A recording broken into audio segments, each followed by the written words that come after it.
wabarakatuh. Perkenalkan, saya Andrea Bersalam dengan versi 065. Di sini saya akan membahas tentang portofolio investasi, di mana tugas ini untuk memenuhi ujian akhir semester mata kuliah manajemen investasi. Oke, langsung saja.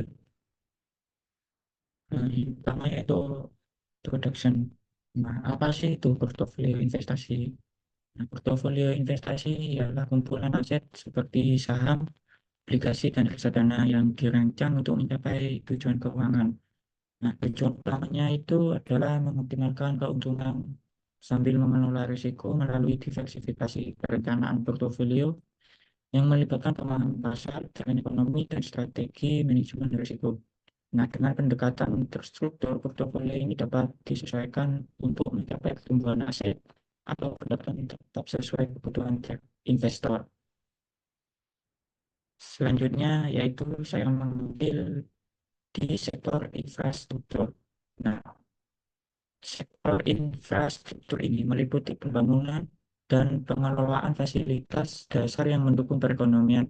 Nah, seperti jalan tol, pelabuhan, bandara, pembangkit listrik, dan jaringan telekomunikasi. Nah, infrastruktur menjadi tulang punggung ekonomi karena meningkatkan konektivitas, mendukung mobilitas, dan mendongkrak produktivitas. Nah, proyek infrastruktur sering didukung oleh pemerintah melalui kebijakan strategis atau investasi langsung, sehingga menawarkan stabilitas jangka panjang bagi investor. Nah, di sini saya mengambil saham, di mana saham tersebut ada PT Jasa Marga Tbk, yang disingkat dengan JSMR, dan PBG, yaitu PT Tower Bersama Infrastruktur Tbk. Nah, di mana untuk JSMR itu harga belinya 4.500 per lembar dan harga saat ini yaitu 4.700, harga terjualnya itu 5.175 dan cut loss-nya itu 1.140, dan sekitar jumlah saham yaitu 2.000 lembar dan total investasinya adalah 90 juta. Untuk target returnnya itu 15% serta potensi kerugiannya itu eh, min 8%. Nah, di mana untuk harga beli atau purchase price itu 4.500 per lembar.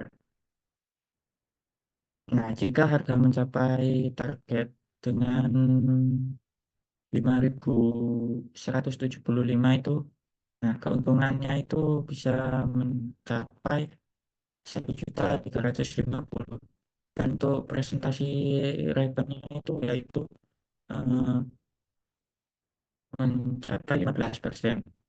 Nah, untuk jika harga turun ke level cut loss itu, di mana di harga cut loss itu 4.140, 4.140. Nah, jika harga turun ke level cut loss, maka kerugiannya itu capai 720 dan presentasi yang dilakukan itu minus 8%. Nah, selanjutnya yaitu di TBIG. Nah, untuk harga saham ini, harga saham saat ini itu 2.300 per lembar dan harga beli itu 2.200. Jika harga mencapai target 2.640, maka keuntungannya didapat itu sekitar 2.200.000 dan presentasi returnnya itu adalah 20%.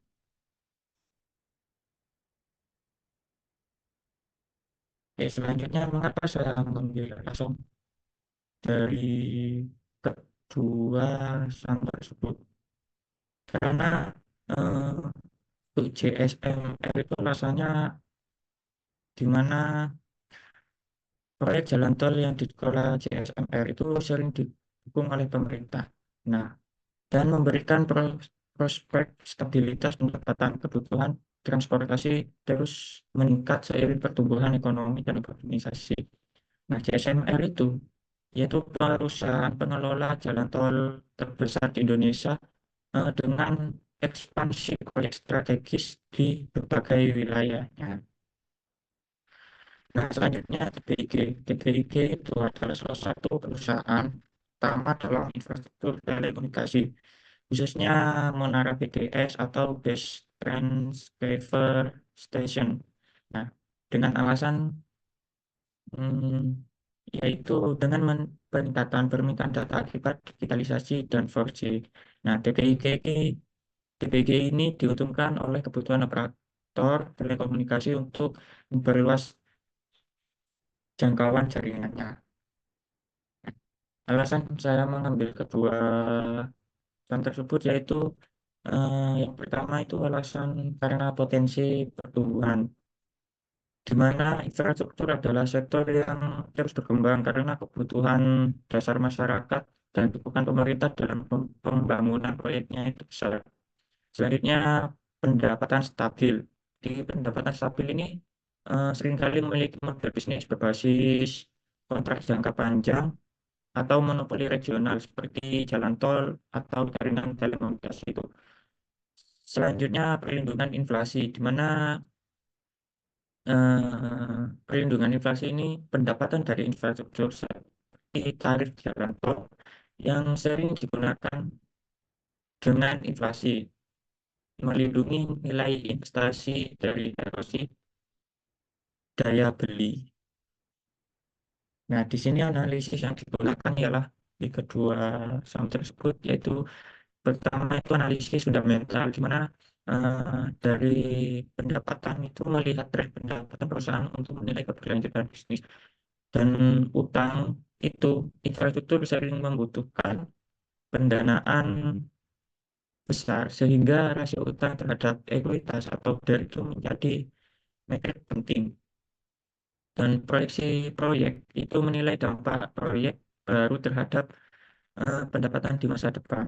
Selanjutnya yaitu analisis makroekonomi, yaitu memahami pengaruh suku bunga, inflasi, dan kebijakan fiskal terhadap sektor infrastruktur. Seperti contohnya itu jika pemerintah meningkatkan belanja infrastruktur, maka peluang pertumbuhan sektor itu meningkat. Terus analisis resiko. Nah, di analisis risiko itu ini menilai faktor-faktor eksternal seperti perubahan kebijakan atau fluktuasi nilai tukar yang dapat mempengaruhi perusahaan dengan exposure internasional. Nah, kesimpulan dari keduanya yaitu investasi di sektor infrastruktur itu memberikan peluang stabil dan berkembang jangka panjang terutama karena dukungan pemerintah dan kebutuhan dasar masyarakat. Nah, dengan milih aset seperti saham CSME atau BIG itu, investor dapat menciptakan portofolio yang seimbang. Nah, penting untuk mengelola risiko dengan melakukan diversifikasi dan memantau perkembangan proyek, strategi, serta kebijakan ekonomi. Sekian dari pemaparan saya. Sekian, terima kasih. Assalamualaikum warahmatullahi wabarakatuh.